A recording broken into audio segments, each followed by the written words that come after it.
Welcome, everyone, to Cookeville Now, the podcast about the people and places and things and businesses that make Cookeville what it is today. I am Herbert Williams, your host, and Clarissa Williams, your co-host. Hi, everyone. Welcome. And today we have another city council candidate with us, and we have been to all of the Meet the Candidate events and decided we would bring all of the candidates here into the studio and ask them all the same exact questions with the same time frame so that you would be able to see the unedited raw version of how they answer the questions and just tackle everything that we've got on the list. So welcome, Jordan, and welcome. Thank you for coming into the studio today. Herbert and Clarissa, thank you for the opportunity. Appreciate you allowing this opportunity for us to be able to address the people in this format. That's great. Well, why don't we kick things off with you telling us a little bit about yourself? Mm-hmm. Yeah, absolutely. So I have been in the Upper Cumberland area for about a quarter century, or actually just a little bit over a quarter century. As we were talking about just before getting on, my father came to the area to work at Cookeville Regional Medical Center back in 1995. We're originally from Pennsylvania. I stayed in the area, a proud graduate of Tennessee Tech University. Actually homeschooled for 11 years, and all my sisters homeschooled, 2 out of the 3 homeschooled all the way through. And so we're real tied in with the homeschool community here, but it's been really awesome being able to serve the public too, because we get to see the public school system as well. So all about that combination of school choice, and it's just been really a great experience being able to do that. Wow. Great. Well, the main question I want to ask to start off is what I ask everybody is, why are you running for city council? It's a good question to ask. A lot of folks will ask that question, say, why would you subject yourself to all this? It's really an opportunity to serve. It's really a great privilege to serve. As I had mentioned at the forum that the Herald Citizen in Zimmer did the other week, my grandfather came from Ukraine after World War II, and just knowing that he did not have that opportunity to choose candidates, he didn't have an opportunity to serve himself. He came here seeking opportunity and to flee that oppression over there, the Soviet oppression. That plus my faith is what drives me. Just knowing our nation's history, knowing our great culture that we have here in the Upper Cumberland, we want to preserve that.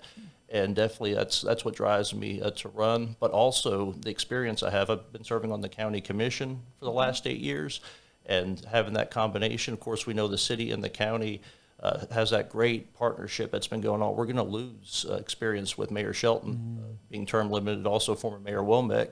And of course, I am the only candidate in this race that has 8 years of serving experience with Randy Porter directly on the county. So I bring that to the table, and that's a big opportunity for me to be able to provide that skill to the county or to the city too as well.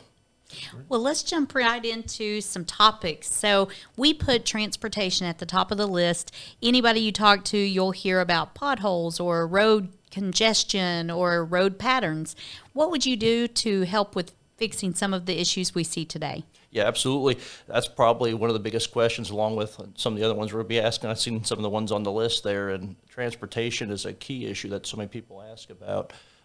Again, those relationships and those partnerships. Not only do I have that partnership with the county, but due to working with the Republican Party over years, I have relationships with our federal, with our state officials, and good solid, I count them as friends, they're good solid relationships. So I want to put those relationships to work, reaching out to the state, because of course we know Jefferson, we know Willow, Highway 70 just behind us, and some other areas are state roads. We can't do those alone on the city. We need those relationships to make those priorities. We see South Jefferson being widened below 40, and so that's something that we need to continue to progress. But we also need to look at our traffic studies and see maybe even new roads. That gets a little bit in the controversial territory when you start looking at potentially new roads and that sort of thing. But we also need to look at maybe some newer roads that might be able to divert some of this traffic that may not need to be going down certain roads as well. Yeah. Well, another topic is healthcare.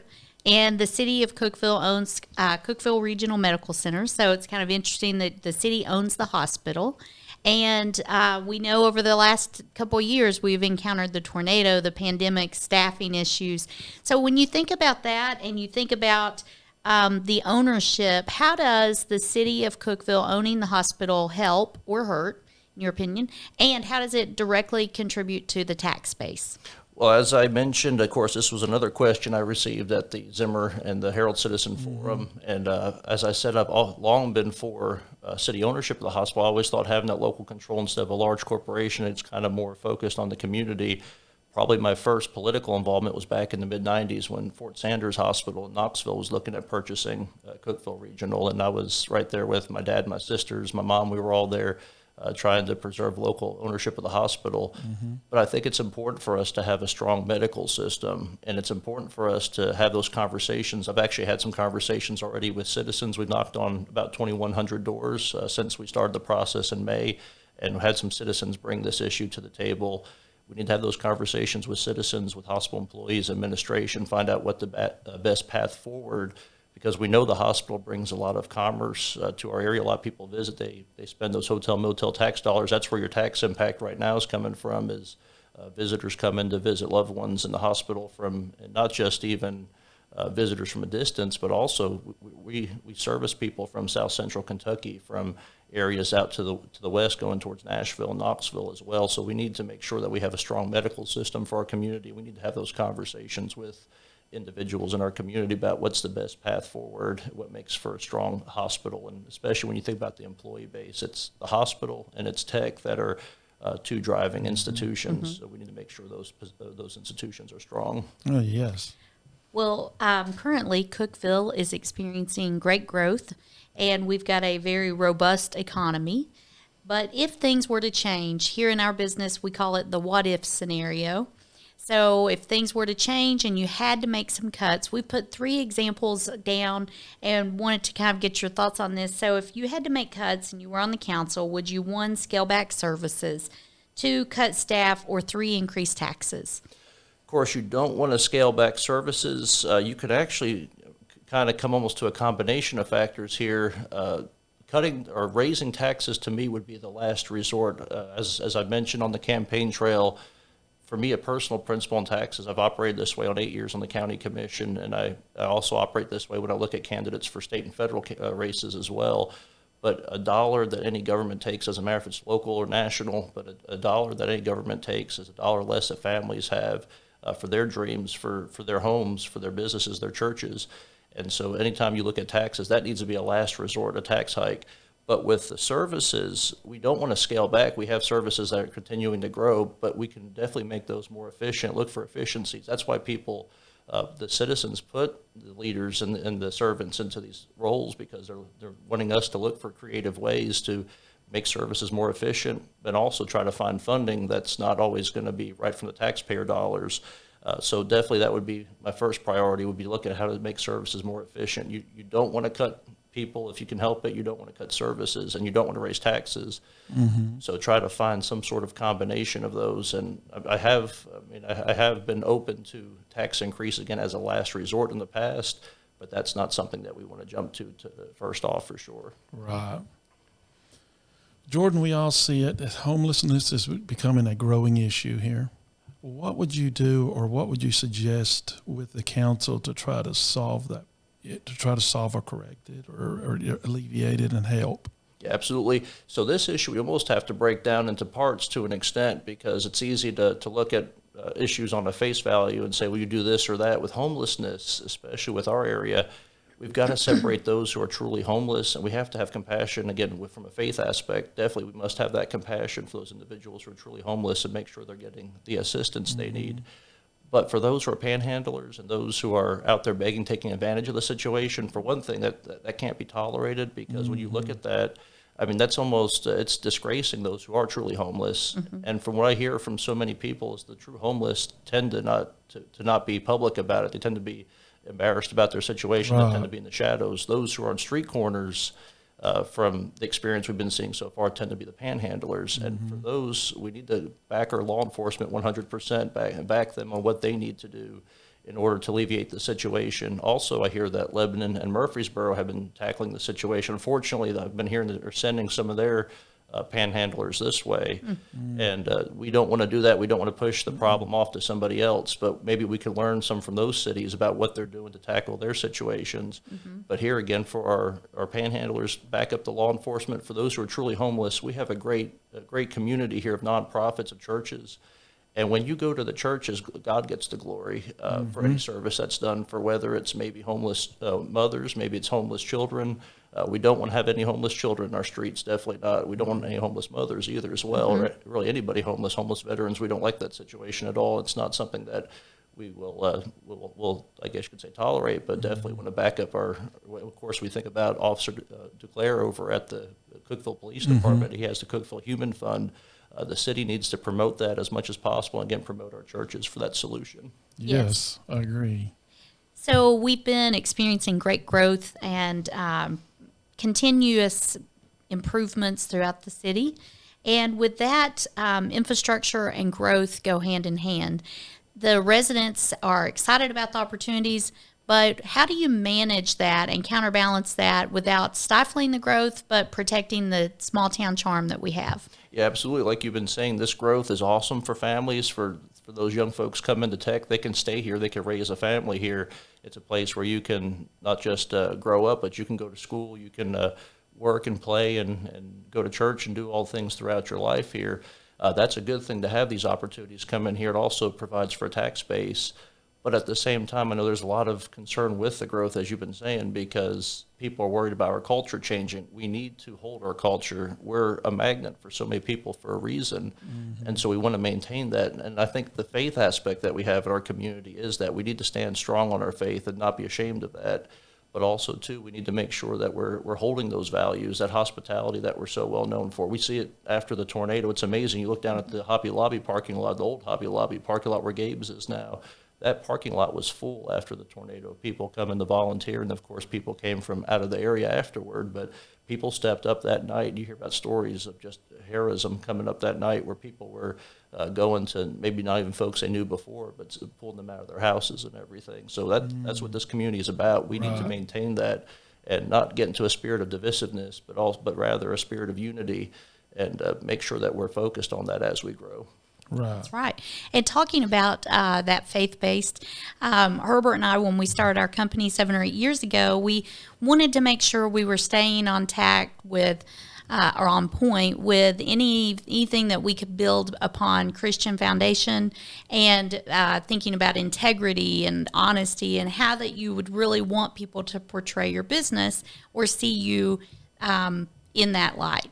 So we have heard all of the candidates at some point or another talk about their faith or talk about praying, and we think it's important to really focus on that question and find out where your faith is and what it's rooted in. Appreciate you asking that question too. And with faith, it's not just a mind exercise. It's not just I guess you could say, a passive belief, but rather it's a commitment. It's a way of life. It's like you said, about integrity. It's about living the gospel out.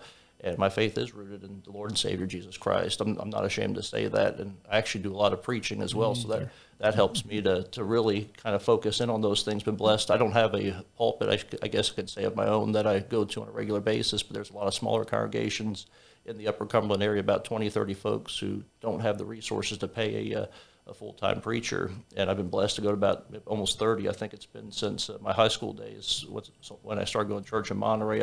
They gave the young men a opportunity in the high school years to do the fifth Sundays in the evenings, to be able to speak and do the whole service and everything. And so I've been able to do that all these years, and that's really been able to help me focus on the study of the scriptures.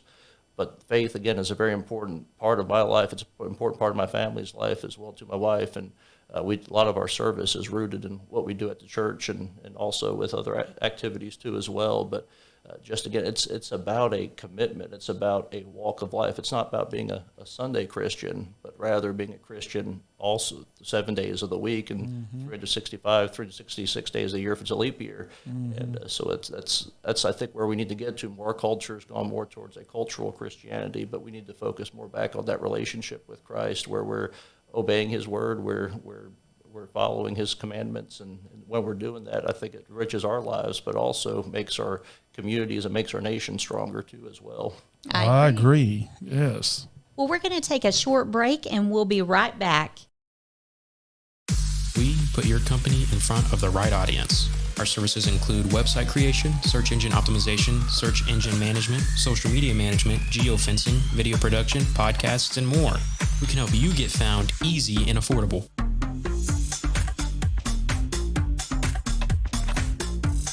We are your partner. We work with you as your team, giving you the best option for marketing. Stop by today, email us, or call us at 931-854-1313. Welcome back. So let's talk about the mayor's position. Traditionally, it has been something that the council, whoever had the most votes, would become the mayor, and the council would vote on it and whatnot. But we also know there have been conversations about that being a standalone position. Where do you stand? So for predictability's sake, I think it would be wise to have the mayor elected separately. Now, that being said, I think our current setup, that the council manager form that we have of the council right now, works well for the city.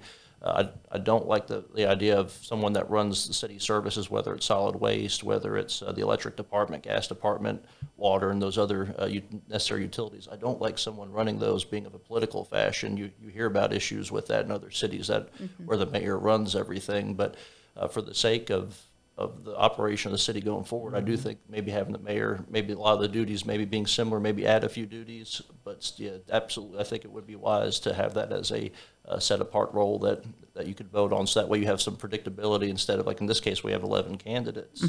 And then you start wondering, like, who's going to, with the setup, I mean, if you vote for 1 to 5 individuals, who's going to be on the council? And you have this idea of maybe 2 or 3 candidates likely to be mayor, but sometimes it could just completely shift on you, and somebody that you didn't even expect would maybe not the right kind of experience. So having folks actually run for mayor, I think, would be wise for the city going forward. Okay. Jordan, you've often heard people, and I know I have, say, I wish we had that in Cookeville, sort of like a Target or whatever. Is there something you wish or would hope to see come to Cookeville?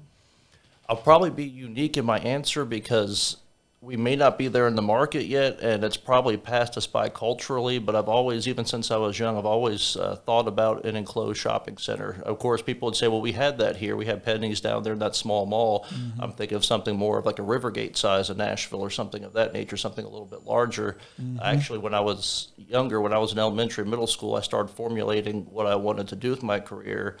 And I wanted to design a shopping mall for Cookeville and for other communities and start a department store chain, which is strange. Of course, in the 90s and 2000s, the economy shifted entirely. When I was in college, I had to change my visions for a career because it didn't seem plausible to go that route any further.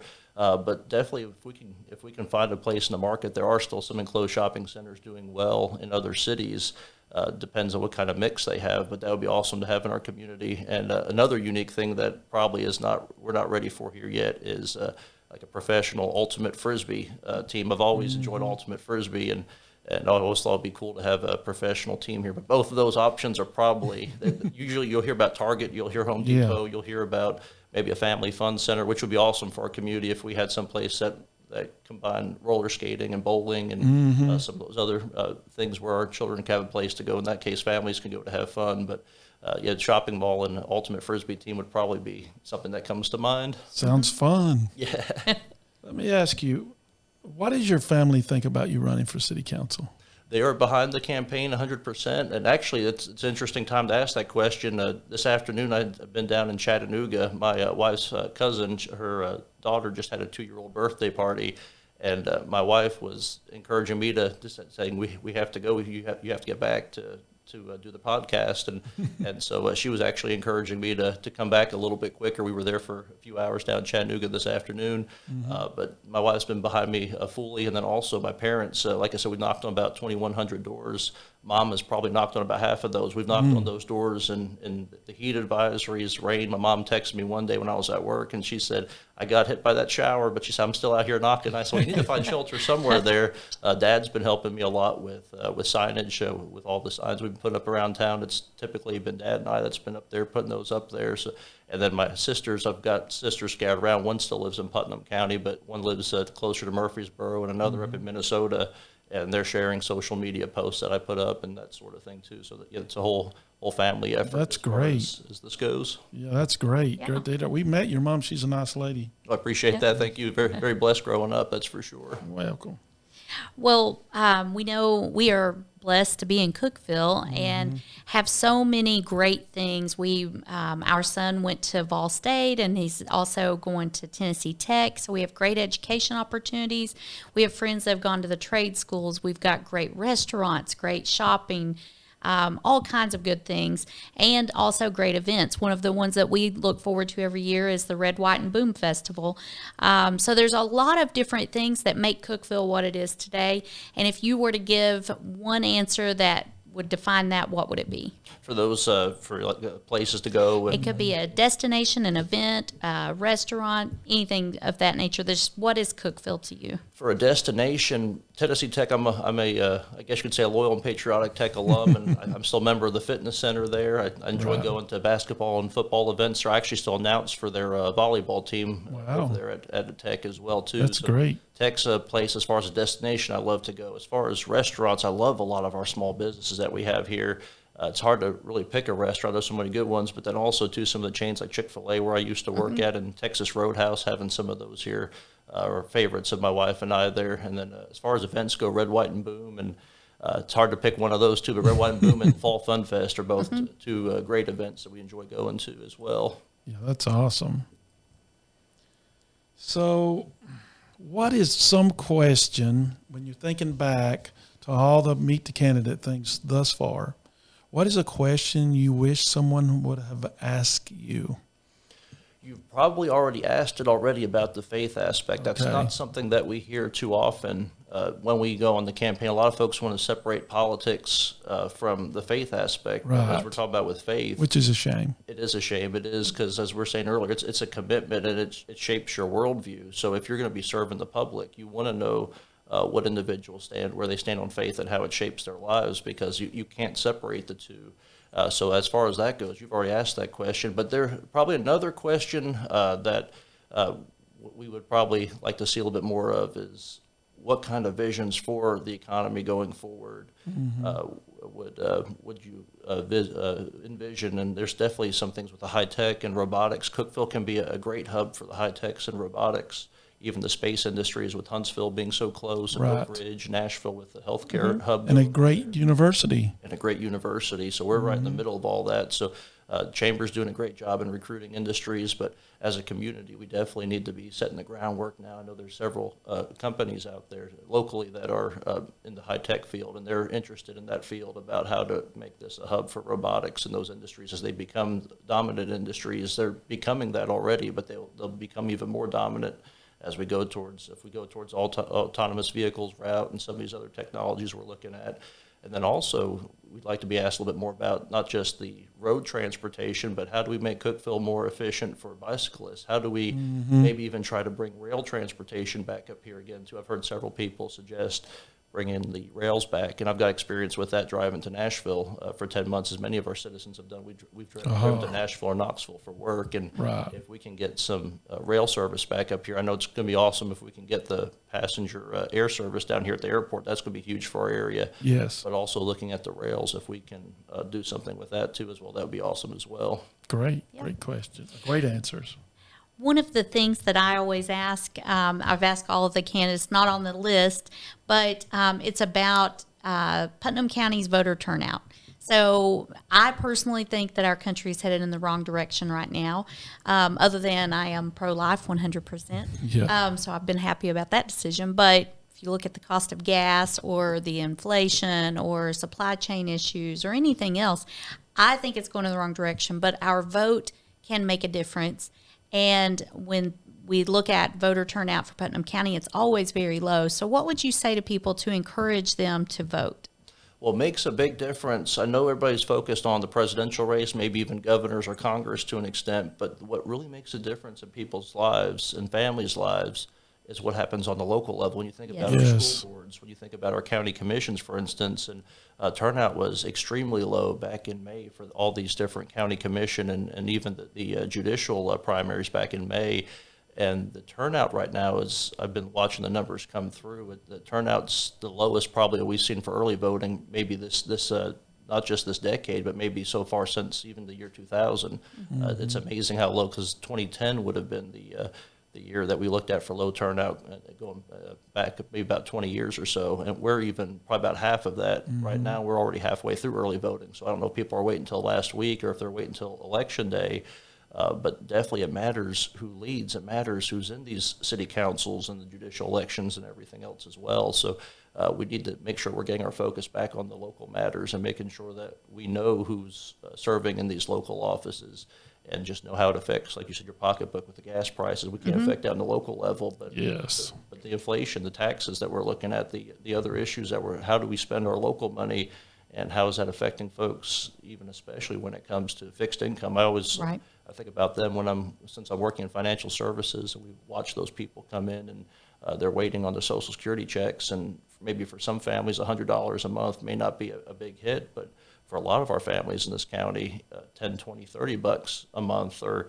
even $100 a year would even be a large amount that they'd have to consider what to cut out. So we need to be mindful of who's here and affecting the property taxes in these local elections. It matters who governs, like former Lieutenant Governor Ron Ramsey used to say. Oh, yeah. Very true.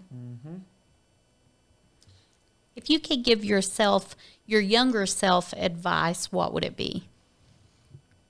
Probably the biggest thing I would tell myself going back a number of years ago would be not to focus too much on those things that don't really matter. I think we could all say that probably. Oh, yeah. We've got a lot of matters that we look at, and certain things we worry about for a while that in the big picture won't matter all that much, just like Christ talked about in the Sermon on the Mount, talking about if you put too much thought for tomorrow will take care of itself. And so that's probably the biggest thing. There's a lot of times I was very blessed because living a life I try to focus on integrity. I don't have too many things I regret going back and looking at my younger self, but even still there's times where I wasted so much time, whether it was focusing maybe on one job that didn't come through, maybe like probably most of us have, maybe worried about relationships that weren't meant to be at a young age. If you look back, and if you would have instead of focusing too much on worry about those things and focus on something positive and constructive, it could actually lead you to a place where you're better off. So that's probably the biggest advice I would have for my younger self, I guess. Wow, good answer. Is there anything else at all about you that you would like to share with everybody? Yeah, absolutely. So as I mentioned before about the experience, I mean, just trying to bring the community together.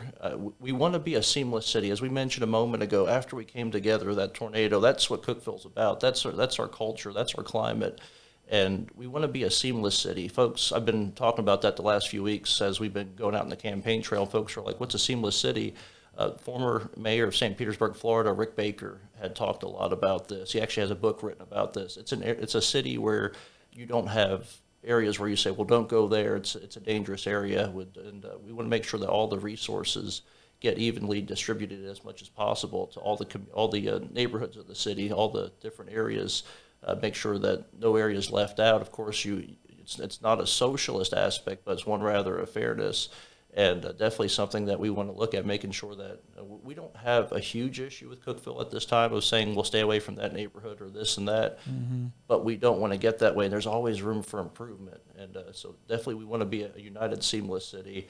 And as we mentioned earlier about the aspect of going forward, the economic visions, and I pointed this out to Herald Citizen Forum too as well about 3 different areas that we could focus on. The rail trail, we have the trail that there's a dream behind that being almost like a new Virginia Creeper. That'd be great for our tourism here locally. And, talking about going to Baxter, but if we can take that to Monterey, we can bring so many folks in from around the country, maybe even around the world, that want to participate with that.